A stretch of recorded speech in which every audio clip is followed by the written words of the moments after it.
Welcome back to the wonderful world of bow making. In this video, arrows. I'll be showing you how I made this set of arrows, split from a log of ash. First I'll show you how I split and whittled the shafts. This isn't the easiest or the fastest way to make them, but it's fun. Later I'll cover how to fletch arrows with a glue gun and hot melt glue, one of the quickest and easiest ways to do it. The custom music in today's video is from my awesome cousin in Uruguay, Marcos Topolansky Quintero. You can hear more of his work on Spotify or download his albums on iTunes. Here's the log I'm starting with. It's a leftover chunk from making bows.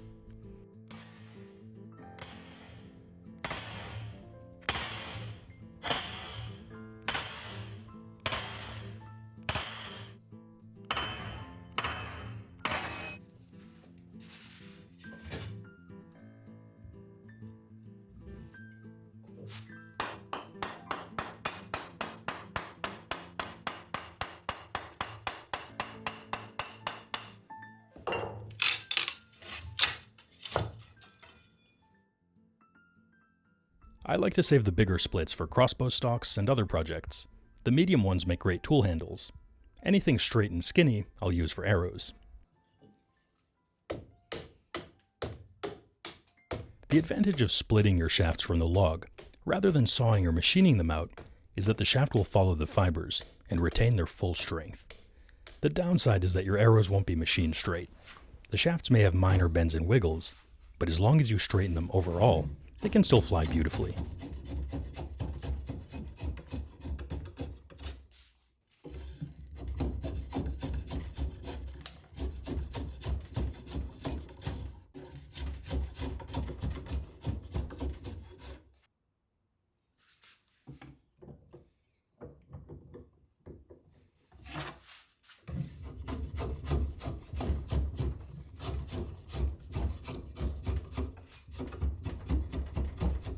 Of course, if you're making a lot of arrows, the better alternative to freehand whittling is to use a shooting board with a block plane.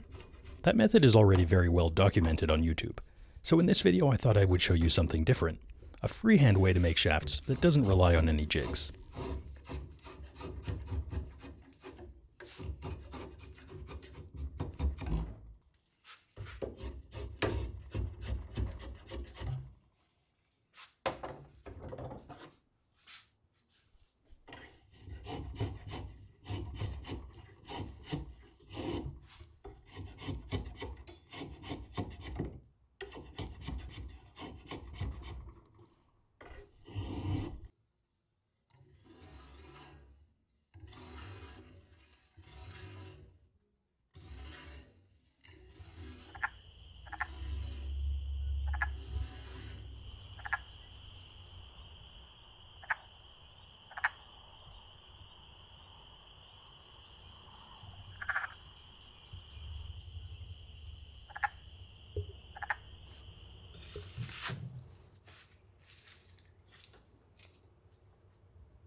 I'll be fletching these arrows with goose feathers.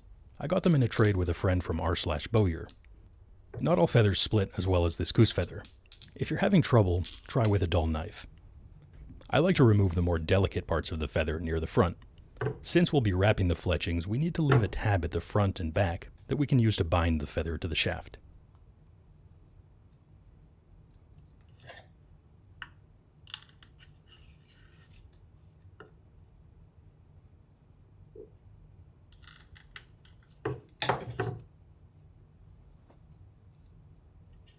On any single arrow, make sure to only use fletchings that curve the same way.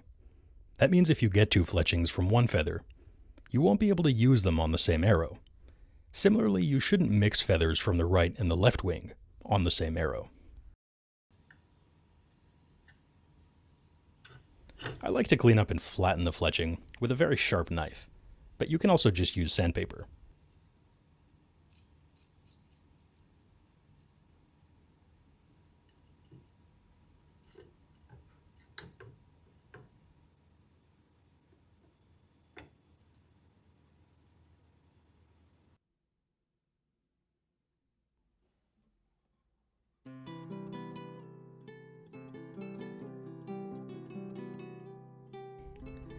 At this point, I like to cut the shafts to the same length.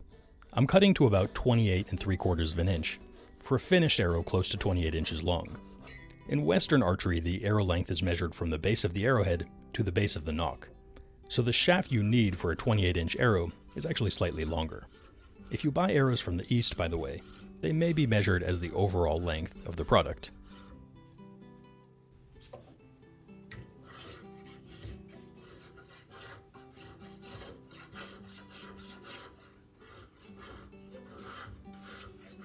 So how thick should you make your shafts? I don't really know, I just go by feel. If you have some arrows that you like that are well matched to your bow, then you should have a good baseline for how flexible the shafts need to be. For these shafts, I have a target mass of 500 grains. I wanted arrows that were very accurate at close range, and I was willing to sacrifice long-distance performance. So I made heavy shafted arrows with big uncut fletchings to stabilize the arrow as soon as possible and give me the most forgiveness of my release. If you plan to shoot longer distances, or you need a quieter arrow, you should trim your fletchings more than I did.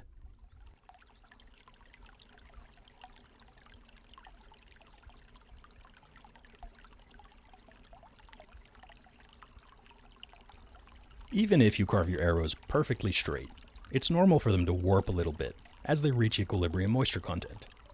Luckily, it's pretty easy to straighten them with a heat gun.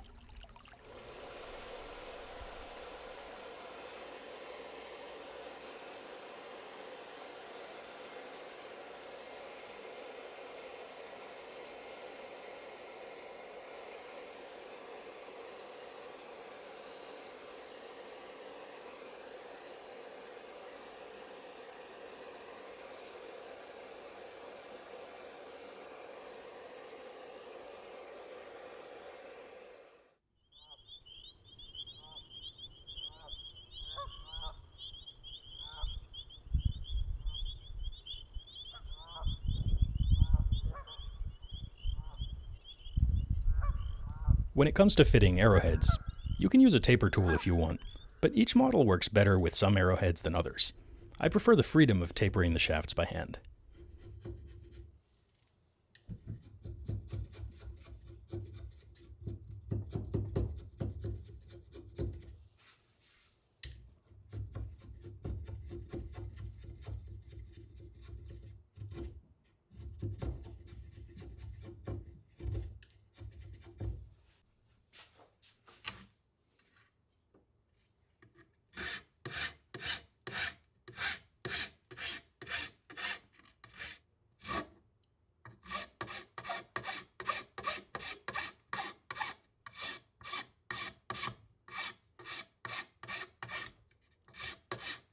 I'm not exactly sure who manufactured these arrowheads. I got them on eBay several years ago, and recently dug them out of storage.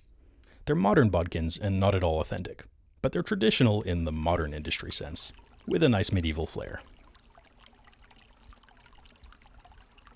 Now it's time to cut the nocks. I make them about 3/8 of an inch deep. I'm starting the cut with a hacksaw, but this is optional. It just helps to guide the file that I'll be using later. To form the nock itself, I use a 1/8 inch chainsaw file. You can also just tape 3 hacksaw blades together for an effective tool. Tile saws are also very popular at this stage.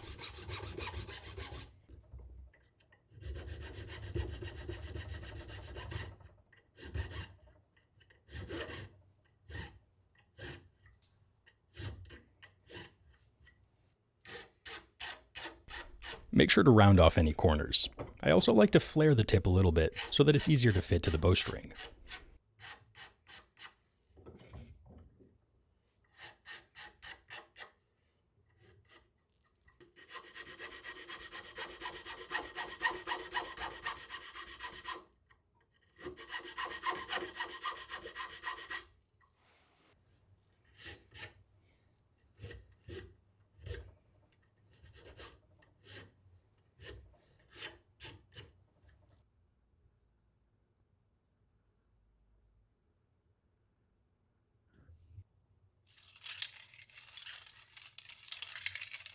Now it's time to sand the shafts, and finally I'll finish them with a little shellac.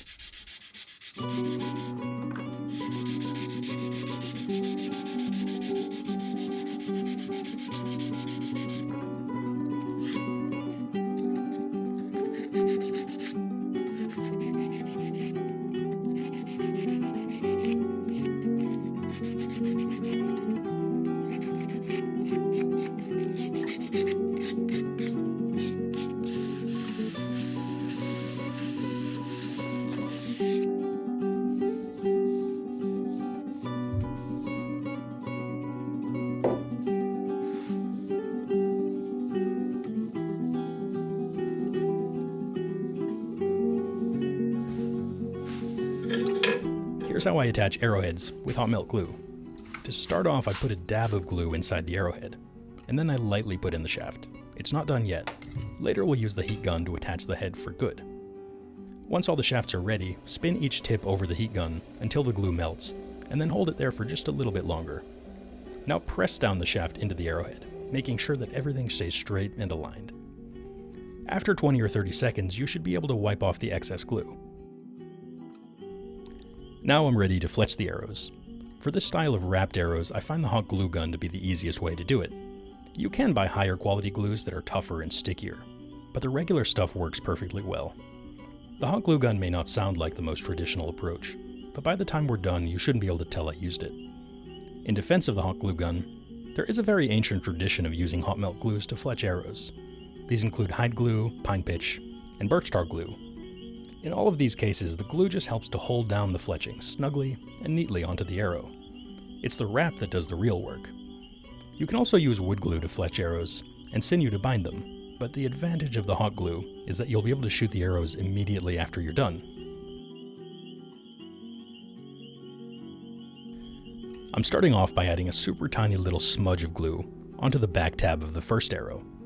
Line it up with one of the sides of the nock, and leave enough room at the back of the shaft so that you can grab the arrow without crushing the feathers. Now tack on the other two fletchings, and adjust until you're happy with the spacing. The nice thing about hot glue is it's easy to remove the fletching and try again, until you get just the right spacing. The downside of hot glue is that you have to be extra careful not to get it in the feathers, but that applies equally to any glue.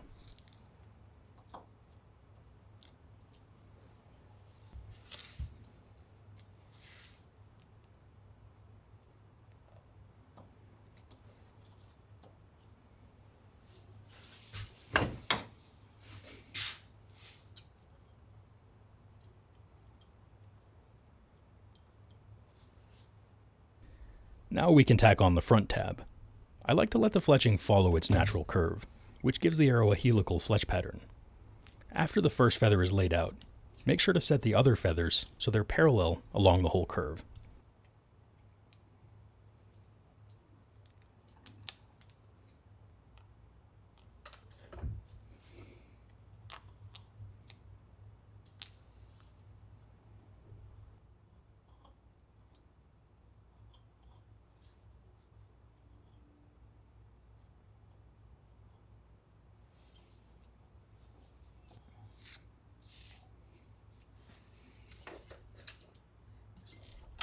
Once the fletchings are all tacked on, front and back, we can now glue down the center. Just bend the fletching aside and spread the thinnest layer of glue you can manage. You don't have to get every last portion. It's better not to make a mess. You just want the feather to fit snugly. Do your best not to make a mess with the excess glue. And as always, less is more with this stuff.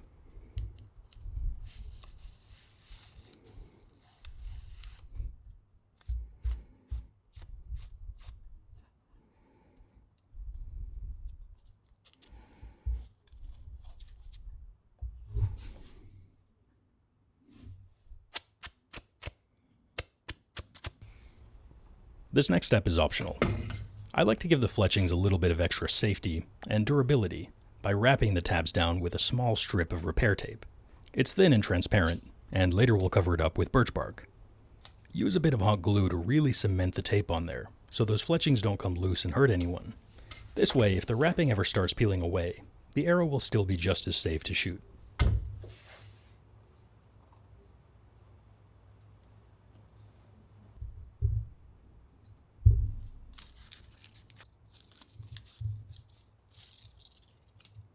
Now we can cover the tabs with a cosmetic wrap. You can use any thread you'd like. I'll be going with birch bark today. Paper birch easily splits into very thin layers. With a bit of hot glue, it acts like a slightly stretchy wallpaper.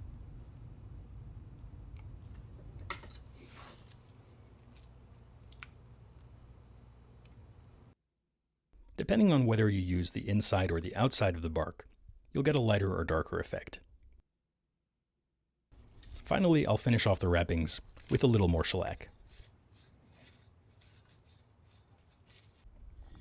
Last thing before we shoot, just double check that your nocks fit snugly to the bowstring. We don't want the bowstring splitting the nocks because they're too tight.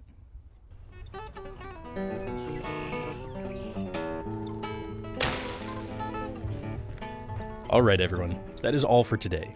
If you have any bow making or arrow making questions at all, leave them down in the comments, or visit me on Reddit's bow making community, over at r/bowyer. Feel free to post as many questions and tiller checks as you need. They're all great for the community, and I'll drop in when I can. I'll see you all in the next video. Until then, may the bow gods be with you, and may your arrows fly true.